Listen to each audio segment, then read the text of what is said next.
Hey everyone, I bought my first home about 22 years ago. Because I didn't know what I should know and I have no one to ask for guidance. I made tons of mistakes. Today, I'm going to share the 10 biggest lessons I have learned so you can have a much smoother journey. My name is Sibo Zhang, your local real estate expert here in North Surrey in the Fraser Valley area in BC. Right now, with what's going on in the world, real estate market has been changing a lot in BC. Inventory has piled up and lots of buyers are wondering if it is a good time to enter the market. With the average price coming down, it's a great time for buyers to take actions. In February alone, the benchmark for condos in Fraser Valley area is down 0.1% from January this year and 8.9% from a year ago. We have seen many first-time home buyers are jumping into the market.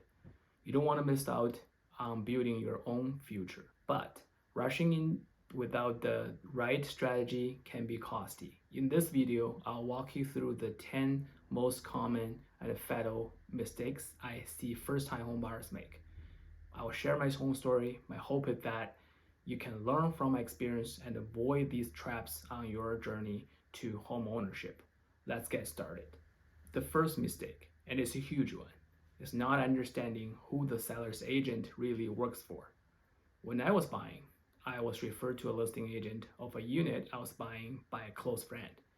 I came from China. In China, there was no such rule called buyer's agent. Both the seller and buyer will just go to the listing agent, and the listing agent is acting as the facilitator. He or she will draft up the contract and leave the negotiation with the seller and the buyer to sort out by themselves.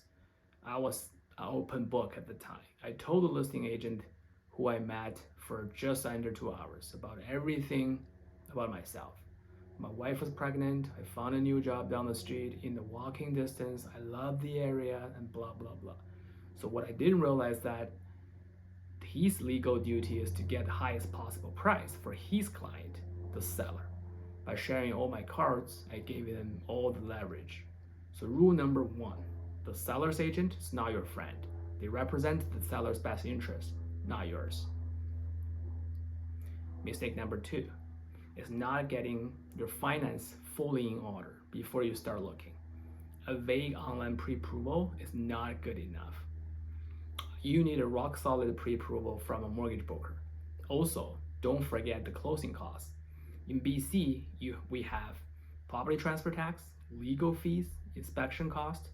If you need a mortgage, likely you're gonna have to pay the appraiser as well. Not budgeting for these can turn your dream into a financial nightmare right after you get the keys. I was on my second month at the time within the probation period. The only reality check I did at the time was to talk to a lender trainee who started at the same time when I was hired. He told me, dude, we were working for the bank. Everything is guaranteed. Don't worry about it. You will be approved. We had a good laugh. Later, I realized that my bank has a policy not to grant the mortgage to who has not passed the probation. Luckily, I had a higher down payment, like 30% plus. Eventually, after a couple of tries, I was able to find another lender who's able to approve me with a slightly higher rate.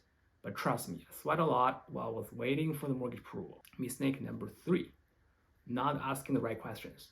I was so shy to ask why the seller were moving. I later find out they were in a rush and would have accepted much lower offer. You should always ask, why are they moving? Why are they selling?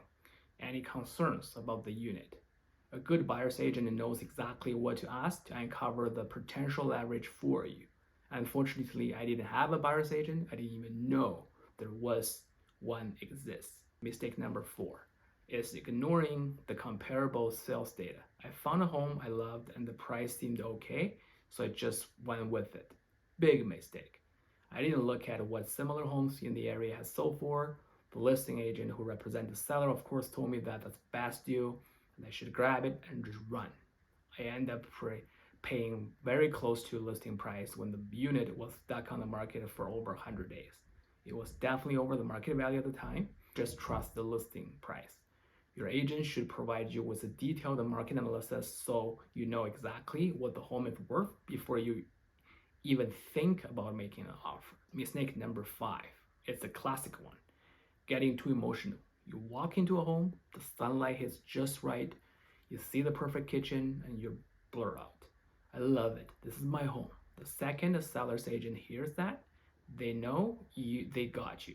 It's crucial to stay objective. Love the potential, but stay focused on the investment.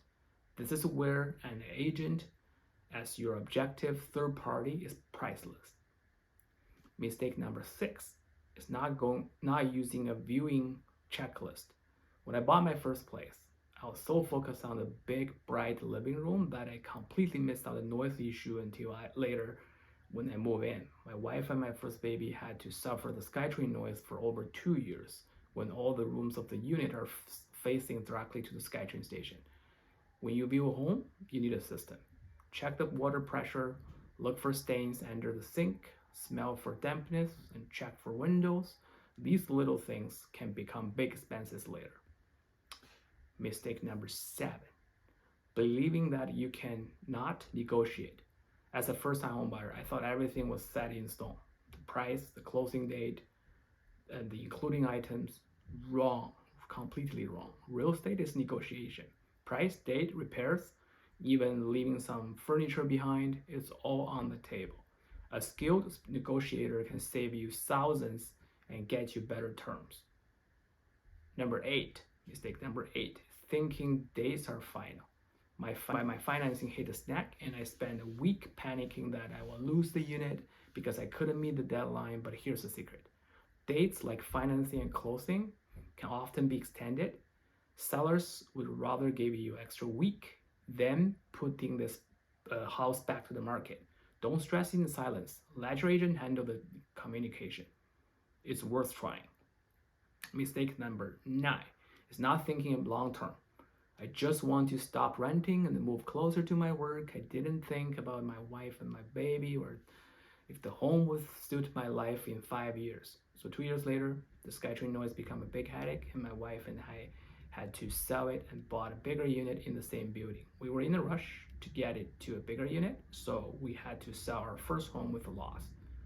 Thinking about your 5 to 10 year plan. Will this home grow with you? Is this an area with potential for appreciation? Your first home should be a stepping stone for future wealth. And finally, but not the least, the 10th and the biggest mistake is thinking you can do it all alone. Many buyers think they will save money by not using a buyer's agent. Here's the truth for buyers in BC. My services are almost always free to you, as the seller typically pays for my commission. You will get a dedicated expert to protect your best interest, find deals, negotiate for you, and manage all the paperwork at almost no direct cost. Going it alone is putting yourself at a huge disadvantage. Buying your first home is one of the most exciting journey you will ever take. It's your ticket to stop paying rent, build equity for your future, and create space that is truly your own. By avoiding these 10 mistakes, you can move forward with confidence and make a smart investment. I hope you find this video helpful. If you did, please give it a like or subscribe to my channel for more tips on navigating the Fraser Valley real estate market. I post new content every single week. And because you stay until the end, I have something special for you. I've put together a free first-time home buyer guide that covers everything we discussed today and much more. You can download it for free by using the link in the description below. Even better, for a limited time, I'm offering a free, no obligation, one-on-one consultation to the first 5 people who signed up. We will sit down, discuss your personal goals, and create a custom roadmap for your home buying journey. Click the second link in the description to book your spot before they're all gone. Thank you for watching, and I'll see you in the next video.